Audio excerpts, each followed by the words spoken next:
Ladies and gentlemen, what would happen if a man went home to his wife, a husband went home to his wife, and there was lipstick on his collar, on his white collared shirt, there was lipstick, and his wife confronted him and said, "What is that on your collar?"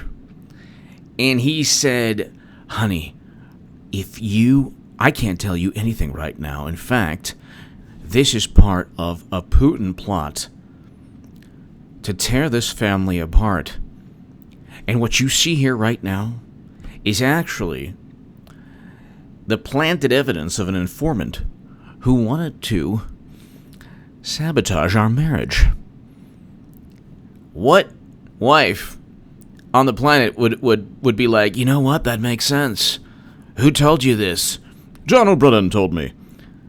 James Clapper told me. James Comey said it was accurate." Who would be duped, deceived? Who would simply withhold logic and say, "Yeah, you know that lipstick on your collar, that must have been part..." I mean, who would do that? "Are you sure it's some kind of informant that I don't know of?" "Yes, honey. Do you think I would just come home with lipstick on my collar if I was doing something really bad? Come on. You think I'm smart? I'm smarter than that. First of all, I love you. Second of all, this is obviously deliberately planted by a super secret informant that the Russians, just focus on the Russians, my love. Nobody would believe that. Okay, that's exactly what the United States, that's exactly what the Democratic Party, exactly what media, exactly what people like Comey, Brennan, Clapper, Strzok, McCabe have done. Democrats want to believe it.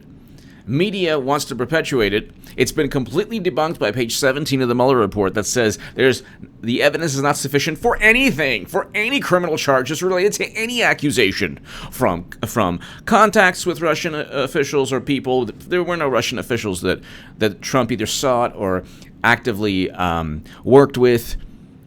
That never happened. In fact, when two Russian comedians, called Adam Schiff, he was like, "What's the nature of the compromise?" And he was so giddy and gleeful, and you could hear him getting so excited. He had no problem trying to find dirt on Trump from Russian sources. Two individuals pretending to be Russian officials, or two Russian comedians pretending to be sources that could give compromising information on Trump. And Adam Schiff was on the phone. The Daily Mail still has, I believe, the recording. So, I mean, the Steele Dossier was purchased by Clinton with money funneled through her law firm. Steele Dossier was actually compiled with Russian intelligence officer. We can go on forever. CrowdStrike was outsourced by the Democratic Party. But here, ladies and gentlemen, this is really interesting. This is really, really, really interesting. There are now unknown informants and sources that Brennan, Clapper, and Comey and the subsequent chiefs of those intelligence agencies are hiding. There are not only unknown sources, there's an unknown email. And President Trump has told William Barr to declassify everything, and he almost certainly will, and definitely can, declassify the source. And declassify part of the email, because it's a bunch of nonsense. So when Vladimir Putin, and when you hear about Trump and Vladimir Putin trying to interfere in the election, this is an interesting article. From the start, Trump has made a clear message. Putin interfered. The New York Times, July 18th, 2018. Not much has been spoken about this. This hasn't been discussed a great deal, and there's actually an article just the other day, that was from 2018, but there's actually an article just the other day that talks about this. Because they're worried now that William Barr is going to declassify everything. Now, we know that Mifsud, we know that Downer, we know that all of these people, CrowdStrike, Christopher Steele, all the cast of characters regarding setting up and framing Trump have been outed. Everyone knows that it was a theatrical performance. Page 17 of the Mueller report, there's not sufficient evidence for any criminal charges on any aspect of this Red Scare McCarthy-era probe. But here, July 18, 2018, it's a New York Times article. From the start, Trump has money to clear a message. Putin interfered. The notion that Putin would interfere to inform the country that Bernie Sanders was cheated, thus forcing Debbie Wasserman Schultz to resign, you know what? Most people should thank Putin if that's actually what he did. But let's just read this. Washington, 2 weeks before his inauguration, Donald J. Trump was shown highly classified intelligence indicating that President Vladimir V. Putin of Russia had personally ordered the complex cyber attacks to sway the 2016 American election. What complex cyber attacks? Well, how were they complex? Because CrowdStrike is the only entity to look at DNC servers, and we just found out. First of all, we found there were like 23 to 30 security incidents with Clinton's servers that were located outside the United States government that had top secret and special access program intelligence. They're all diverting. This entire thing was to divert attention from the grandiose, apocalyptic, untold, unspeakable cybersecurity disaster, atrocity that took place by Clinton with top secret and special access program intelligence on servers, one of which was in her basement, running on Microsoft Exchange software. The whole planet hacked into those servers. We know already there were security incidents, and we know, by the way, from Inspector General Charles McAuliffe, that China, and Louis Gohmert, that China almost certainly hacked into her servers. But anyway, William Barr, it's very, very interesting. William Barr is almost certainly, and he can, going to declassify this nonsense.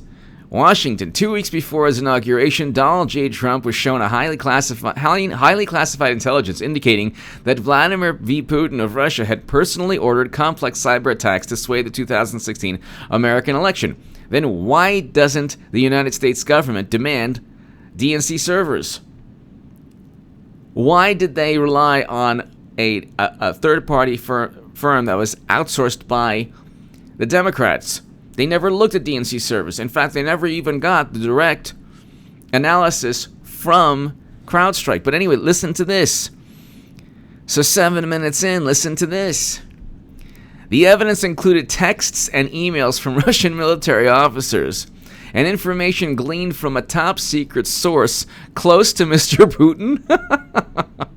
What?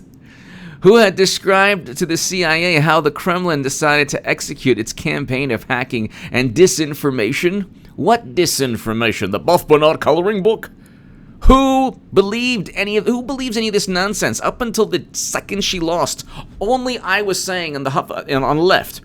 On the left, I was the only person saying Clinton was going to lose. Really, I was. It might have been someone else on the left, but I was the biggest Bernie Sanders booster on the internet, according to the Huffington Post, the unofficial scribe of Sanders' most hardcore voters, according to the Washington Post.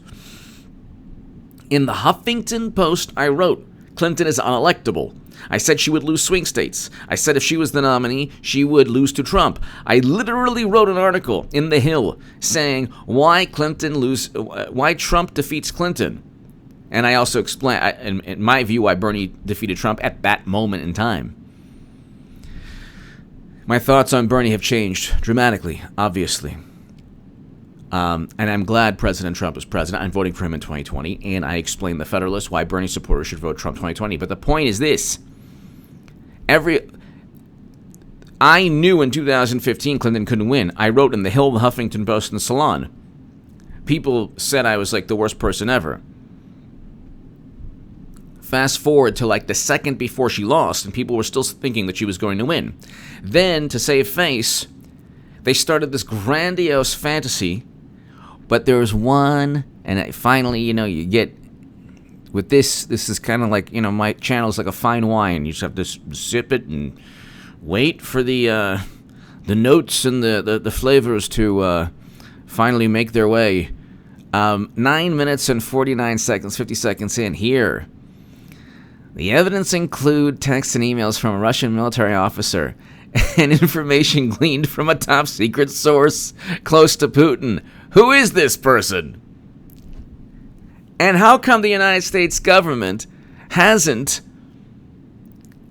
confirmed this top secret source's intelligence comments, information, by actually looking at DNC servers?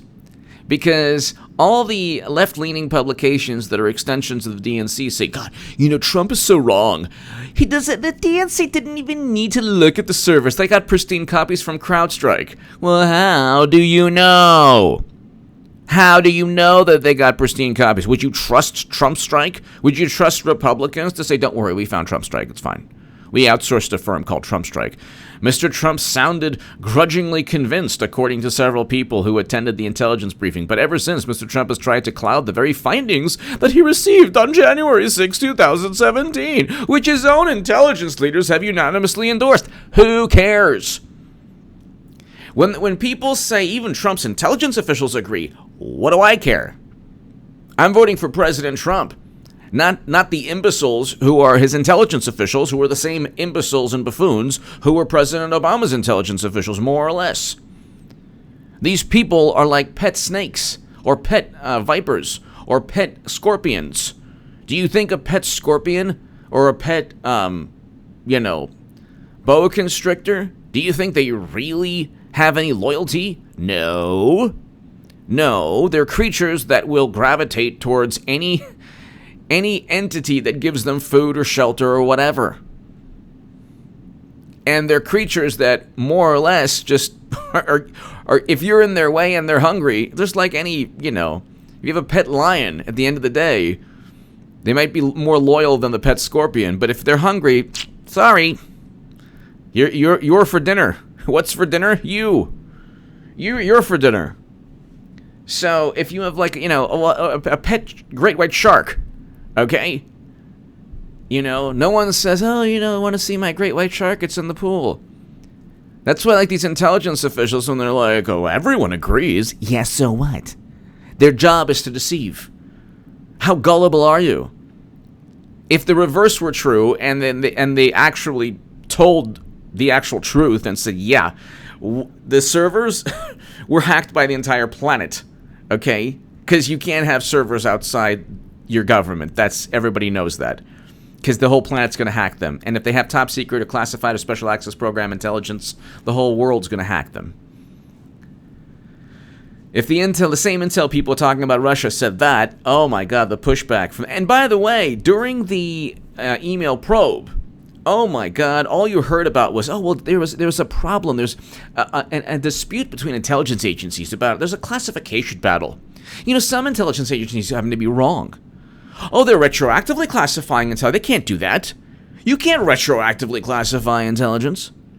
So they go after the intel community left and right when it doesn't suit their spin, their media spin, their public relations spin. But who is this top secret informant source, super unknown, anonymous, super secret person close to Putin?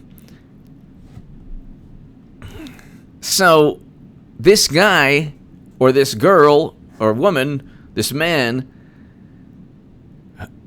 whoever this person is, on Monday, standing next to Russian President in Helsinki, Finland, Mr. Trump said he accepted Mr. Putin's denial. Oh my God, they got really into it with that. They're like, oh my God, in Helsinki. Oh no, how could you do this? Then you have another article. John Brennan's prized Russia informant abruptly said to be imperiled by Barr's new power. May 24, 2019. Now how this kind of slipped through the cracks, even I didn't really. So this is a month back, but nobody's talking about this. And this is so interesting. The need for secrecy was so great that General Brennan hand-delivered information from a critical informant close to Russian Vladimir Putin. What is the guy's name? You see what they don't even need evidence. They're like, this is, do you see what's in this envelope? Only all the information regarding the DNC hack. Well, how do we know? Because it's in the envelope, stupid. Yeah, but how do we know the contents of that envelope are accurate? Because it's in the envelope and I'm holding it, and I'm John Brennan. I'm John O'Brennan. You think I'd be holding an envelope with nothing inside? Think, man. That's the way, it's like, who are these people? They're never right about anything, from the Gulf of Tonkin to Facebook guys. They haven't been right on one thing. Not one thing they've been right on. What have they been right on? Oh, it was intelligence failure, sir. It was intelligence failure. How many times the past 40, 50 years have you heard it's an intelligence failure? There was an intelligence failure on Pearl Harbor also. There was always intelligence failures. We have to worship these wonderful, amazing, super intelligent people. But then when you ask Comey, who purchased the Steele Dossier? Gee, I don't know. I heard it's media reports. Who's Uma Abedin's husband, Comey? Gosh, that fella, what's his name? Suddenly, they don't know anything. When they're caught with their pants down, they're like, gosh, that wasn't my purview. It wasn't above my pay grade, Then Clapper the other day, says, oh, well, to really, you're going to do this? This was a high confidence assessment. We didn't state it with certainty. We were just feeding and manipulating the media. So now millions of disgruntled leftists believe with certainty what we think we're only confident about. You see how we do it? But here, the need for secrecy was so great that John O'Brien hand-delivered information from a critical informant close to Russian President Vladimir Putin in an envelope to President Barack Obama in August of 2016. How do we know this was... was this the same... Is this the same envelope? So they need to start a stationery store, or just like a little, maybe purchase a part of Office Depot. They have a dossier, a memo, a ledger, envelopes. They think that if there's anything paper related, it's so pristine then. It was an envelope? Oh my God. Did you put the dossier and the Manafort ledger and Comey's memos in there? Because that's on parchment as well. But so William Barr is going to declassify this information, and they're worried that William Barr is going to declassify and say it was John Brennan's proctologist. Sorry, really wasn't. Had nothing to do with. Gosh, it had nothing to do with the Russia hacking the DNC. You want to know why? Because CrowdStrike is the only company to let us know what happened. That's bizarre. John Brennan's prized Russia informant abruptly said to be imperiled by Barr's new power of declassification. The declassification order, celebrated by GOP, could put the Justice Department at odds with John Brennan over the protection of the identity of this key informant who provided information about the Kremlin's role in interfering in the 2016 election. You mean to tell me we'll actually know who the person is that said all this nonsense? This is a fantastic article by Daniel Chaitin and Jerry Dunleavy. John Brennan's prized Russian informant abruptly said to be imperiled by Barr's declassification powers. Yeah. We should probably know if it's Debbie Wasserman Schultz, if that's the key individual. Why should the president trust any of these people when they overtly fabricated? They overtly fabricated everything. They used a Steele Dossier to fabricate everything.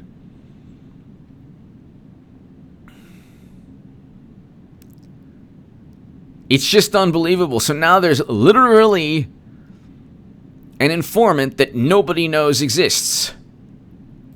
There's an informant that apparently we have no clue who this informant is, but you know what? It's close. The person was close to Putin. And there's who's the identity of this person? It's super secret. It's top secret, and it's close to Putin. Yeah. Well, then why didn't the government look at the DNC service? Because the DNC purchased CrowdStrike, outsourced CrowdStrike. They hired somebody. Why would you allow the Democrats to hire somebody if there was? Don't you want to corroborate what this super secret spy agent has told you, with the United States actually looking at servers and so they can state with certainty? No. The informant is described as being a long-nurtured source. Oh, long-nurtured. We fed him berries and vitamins, and we nurtured him. And he's grown up to be very strong, and he helped us. He was friends with Putin. The informant is described as being a long-nurtured source who rose up the Russian ranks. Yeah, and the Russians never noticed anything. Believed to still be alive. The well-being of the informant. What? This is getting even better. They're like, this is a secret source. Well, maybe we can get him to testify. Oopsie. Pushing up daisies. Can't do it. What? He once lived, this unknown person. Well, you know, she or he or they, or you know how it goes nowadays. Well, you mean we can't verify anything? No, sorry. You'll have to trust us. Believed to still be alive, the well-being of the informant is one concern as Barr digs into the earliest days of the Russia investigation. There was no investigation. It was like a complete sloppy setup. Former national security officials and Democratic lawmakers are also worried. And whenever you hear national security officials and Democratic lawmakers, just say Democrat. Former Democrats are also, by the way, Hillary's running again. Did I say that about 50 times? Because that's my quota for each segment. Hillary Clinton, the golden muumuu, Madam Cyberhack is running again. God bless her. I want her to run. I need her to run. We all do. Former national security, she'll lose to Trump. When that's, take the Democratic Party down with her. It'll be fantastic. We're worried that Trump may be putting other sources and methods at risk. Oh my God. As part of a politically motivated effort to investigate the investigators. But what if the investigators made up everything? Oh my God, you're putting sources and methods at risk. Sources and methods, sources and methods, sources and methods. The sources were Democratic operatives. The methods were fabricating evidence. Oh yeah. That is, what do we call that? U.S. Code 18371. Oh yeah, that's against the law. Sorry. Thanks for playing. There's now an unknown, secret, anonymous source that the United States government used because John Brennan started giving President Obama envelopes with this person's name in it that said, "Oh yeah, I, unknown person, can tell you that this really happened." There was no evidence of anything. It was all linked to Clinton. Read the article that I wrote that Rush Limbaugh talked about on 2 days in his show in the pinned comment. Ladies and gentlemen, I'll be back a little later today. If you want to support my voice long term, my Patreon is below. This is an important segment. Thank you.